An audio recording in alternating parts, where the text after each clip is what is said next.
Assalamualaikum warahmatullahi wabarakatuh dan berjumpa lagi kita dalam slot Salam Seram episod yang ke-19. Alhamdulillah, aku dah berjaya sampai ke video yang ke-19 untuk projek 30 hari 30 video aku ni. Kepada korang yang masih lagi setia menonton dari episod 1 sampailah episod 19 ni, aku ucapkan ribuan terima kasih di atas kesetiaan korang menonton video-video aku. Tapi kalau korang belum subscribe lagi, jangan lupa untuk tekan butang subscribe. Kepada yang tak setia, macam biasa tak ada apa yang aku nak cakapkan kerana korang tidak menonton pun video ni. Alright, so apakah kisah seram yang aku nak kongsikan kali ni kepada korang semua? So kisah seram kali ni datang daripada seorang pengirim yang aku bagi nama dia Kak Hashimah lah. Okay. Kak Hashimah ni katanya masa kejadian seram ni berlaku, dia tinggal di Sungai Siput, Perak, dan suatu kejadian tu berlaku dia tengah menoreh getah pagi-pagi buta dengan suami dia. So, apakah sebenarnya yang telah berlaku kepada Kak Hashimah dan menyebabkan suami dia jadi tergesa-gesa nak balik ke rumah, tak sempat pun nak menoreh getah sampai habis? Tunggu.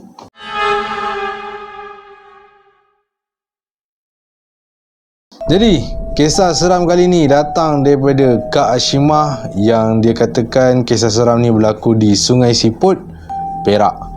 Okay, so sebelum tu aku nak cerita sikit pasal Kak Hashimah ni. Sebenarnya Kak Hashimah ni dia bukan orang yang senang Kata Kak Hashimah ni, dia ni ada anak 9 orang. Ui, ramai betul. Dan dia juga adalah seorang OKU pendengaran. Bila kata OKU pendengaran ni bukan bermaksud dia tak boleh mendengar langsung.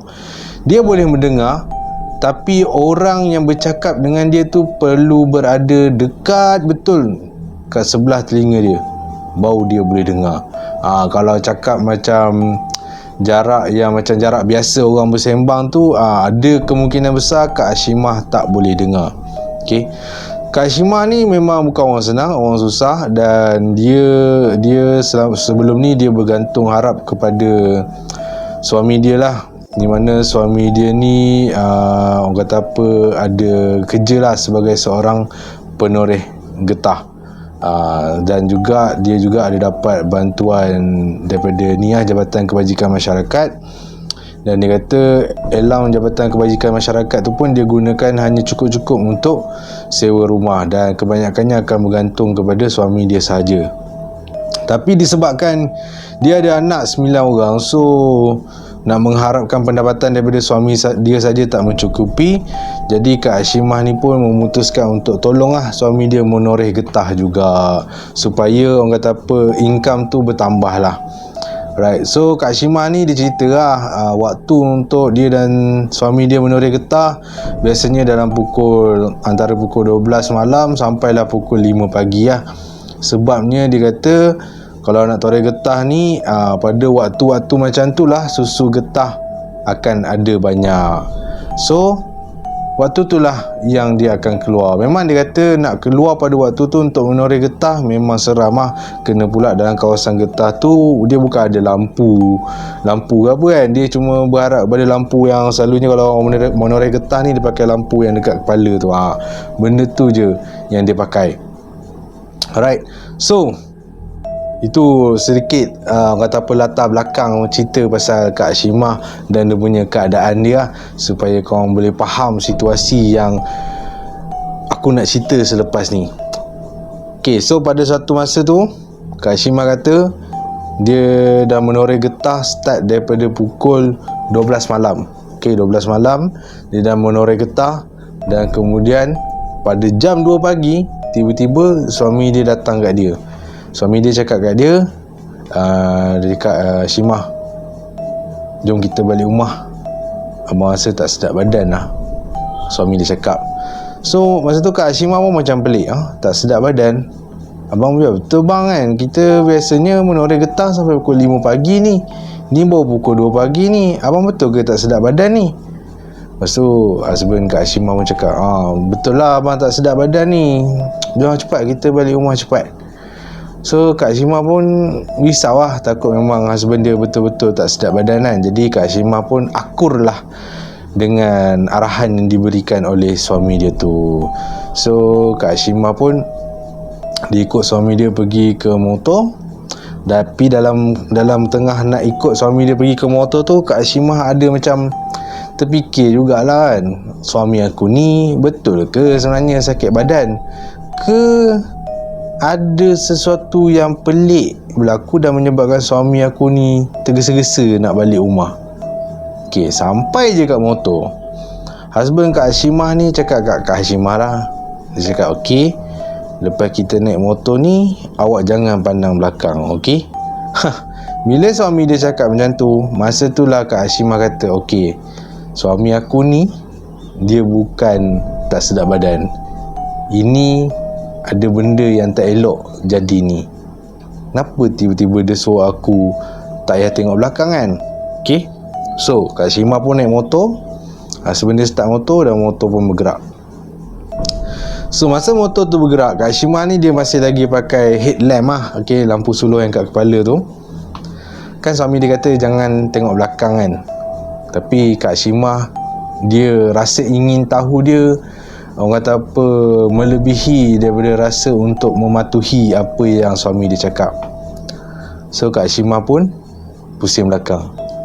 Bila Kak Hashimah pusing belakang, pada waktu itulah dia nampak sesuatu yang tak sepatutnya dia nampak kalau dia patuh pada arahan suami dia. Apa yang dia nampak kat depan mata dia ialah ada satu susuk tubuh manusia, seorang perempuan. Okay, dia punya pakaian tu warna putih, klise aku tahu, tapi nak buat macam mana, dah itu yang Kak Hashimah nampak. Okay, perempuan, rambut memang panjang tapi tang muka tu bukan muka yang menggerutu ke, berulat ke, bernanah ke, mata merah ke, tak. Tapi tang muka tu sebiji sama macam muka Kak Hashimah. Bezanya kulit dia lagi pucat. Kak Hashimah bila dia tengok macam tu cakap, apa sal muka macam aku Terus dia cepat-cepat kalihkan pandangan dia ke depan, sambil dia beristighfar, Astaghfirullahalazim. Sepanjang perjalanan sampailah dia sampai kat rumah. Masa tu Kak Hashimah tak tahu cerita lah kat husband dia. Okay, dia orang kata berahsiakan sekejap. Sampai je kat rumah, suami Kak Hashimah kata jangan masuk rumah lagi, kita baca ayat kursi 3 kali dulu, lepas tu baru kita masuk rumah. So Kak Hashimah dan suami dia pun bacalah ayat kursi 3 kali, dan kemudian husband dia ketuk pintu dan bagi salam, baru dia masuk rumah.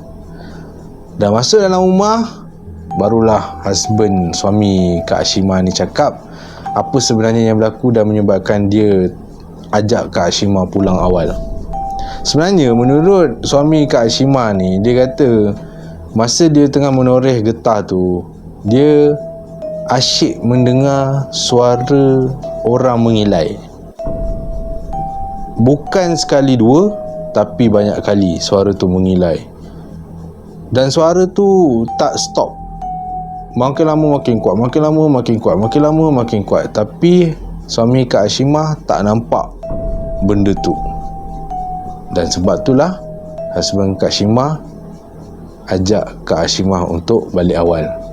Okay, so selepas suami dia cerita apa yang berlaku, Kak Hashimah pula cerita kepada husband dia apa yang berlaku, iaitu Kak Hashimah nampak benda, satu susuk tubuh manusia, berpakaian serba putih, rambut panjang, tapi muka macam Kak Hashimah.